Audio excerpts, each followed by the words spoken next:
এগুলো হলো নেপচুন গ্রহ থেকে আগত বিষাক্ত ফল, যেগুলো মানুষ খেলে ছাগল থেকে পাগল হয়ে যায়। তার জন্য আমরা সর্বপ্রথম চলে আসি অ্যামাজন জঙ্গলের ভিতরে। তালপাতার সন্ধানে অভাগ্যবশত আমরা সেটি পেয়েও যাই। এরপর আমরা জঙ্গলের ভিতরে প্রবেশ করতে কিছু অদ্ভুত ধরনের ফল দেখতে পাই। দেখা মাত্রই অকৌতলবশত বটির সাহায্যে কিছু ফল কেটে নিই। সামনে এগোতে আরও ওরকম কিছু অদ্ভুত ফল দেখতে পাই এবং সেগুলো সংগ্রহ করে নিই। হঠাৎই আমাদের মধ্যে অ্যানাকন্ডার ভয় চলে আসে, আমরা জঙ্গল থেকে বেরিয়ে পড়ি। জঙ্গল থেকে বেরিয়ে আসা মাত্রই কানের মাধ্যমে আবার কিছু অদ্ভুত ফল দেখতে পেয়ে নাকের মাধ্যমে সংগ্রহ করে নিই।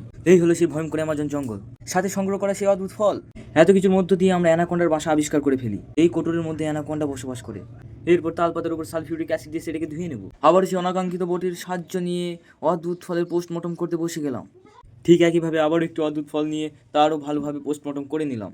সেই অদ্ভুত ফলের আঁটিটিকে রেখে শ্বাসগুলোকে ফেলে দেবো। এরপর লাল আপেলগুলিকে বটির মাধ্যমে পিস পিস করে কেটে নেব। ঠিক একইভাবে আপেলটিরও খোসাগুলিকে রেখে শ্বাসগুলিকে ফেলে দেবো। যেহেতু অ্যানাকন্ডার বাসা আমাদের সামনে, তাই অ্যানাকন্ডার কোটর থেকে একটি ডিম নিয়ে এসে সেটিকে পিস পিস করে কেটে নিলাম। এরপর এর মধ্যে দিয়ে দেবো বালি। আপনারা বালির পরিবর্তে ইটের গুঁড়া ব্যবহার করতে পারেন। সাথে দেবো আম্বুজা সিমেন্ট। আপনারা চাইলে এর মধ্যে লঙ্কাও দিতে পারেন, কিন্তু আমি দেবো আদা।